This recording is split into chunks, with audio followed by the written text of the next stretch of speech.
In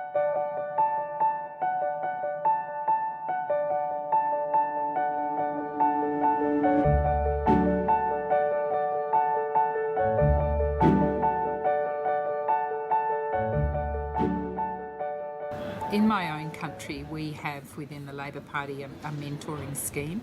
We have a couple of things. We have a program called Emily's List, which is based on the US program, and it supports women, left-wing women, and enables them to receive funding and mentoring from other like-minded women. That's a very good program, and it's made a significant difference to the number of women in the Labor Party in the Australian Parliament. We also have forums for young women to enable a mentoring program which I've participated in, where we have young women who are interested in being more involved in politics, being mentored by a senior woman, so that's a very good program. In the Australian Labor Party, we do have quotas on women, and I'm a firm believer that quotas are important. It is the only way women will get true representation, is through a quota system where not just parliamentary seats but safe seats are made available to women. I think it's an obvious argument. If we say that our parliament, we need to be an oversight body, that parliament needs to represent everybody in the community, we can't have proper oversight if 60 or 80% of that oversight comes from one gender, and that is the male gender, the dominant gender.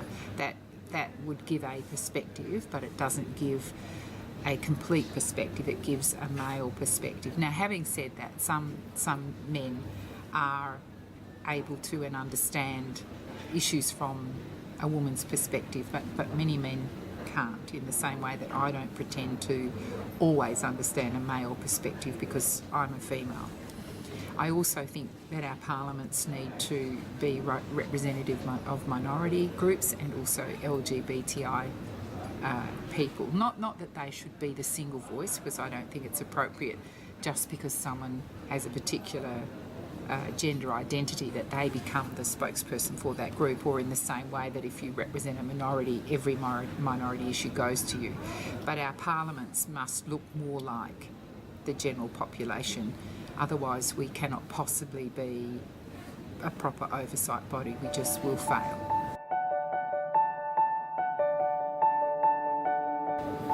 Well, before we had a woman Defence Minister, we also had a woman Prime Minister in Australia who was largely vilified because of her gender, and the media and other politicians thought it was okay to continually comment on what she wore, how her hair was, in a very derogatory, negative sense, and that was very much a feature of Julia Gillard's time as a Prime Minister, despite being a Prime Minister who puts very strong reforms in place, good reforms. It always came back to her gender, and she's famous for a misogyny speech that she gave, which I know has been widely circulated around the world, and there's nothing in that speech that I would disagree with. It is true, the treatment of her has been appalling. Now, whether she paved the way for other women or not remains to be seen.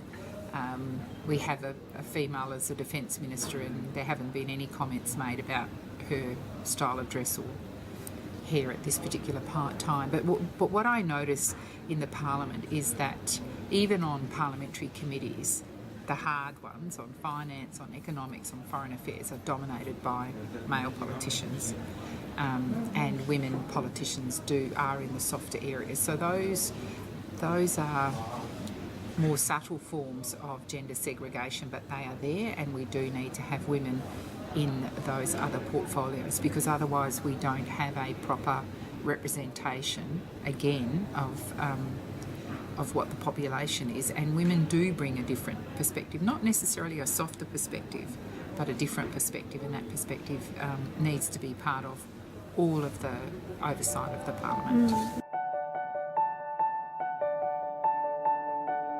I think women come at problems with a different perspective and a different perspective. So I think in terms of peace and security, and I don't want to generalise because women are different, but in my experience, and I've done a lot of negotiation in my career before coming to Parliament, women are very process driven, and we are very outcomes focused, and we're also, I think, good at picking up the nuances in a room and of finding different ways through. And I think because women are affected by issues to do with security and with peace, we need to be in the room putting that perspective. I think it does bring a different perspective, and I think having women's problem-solving abilities in rooms changes the dynamic. I talk to young women quite a bit about having a political career, and what I say to young women is it's really interesting. When you listen to young women, they will often say, I think I can do that, or I think I would be good at that. Young men say, I would be good at that. So I always say to young women, drop the I think and just say, I would be good at that. And what I say to young women, if you are interested in a political career, then find someone who could be your mentor and let it be known that you are interested, because certainly in the Australian context, and I'm sure this is the same across many democracies across the world, we are always looking for talented young women who want to be politicians. So don't leave it till late in your career, which is what I did, but put your hand up early and say, I'm interested in being a politician.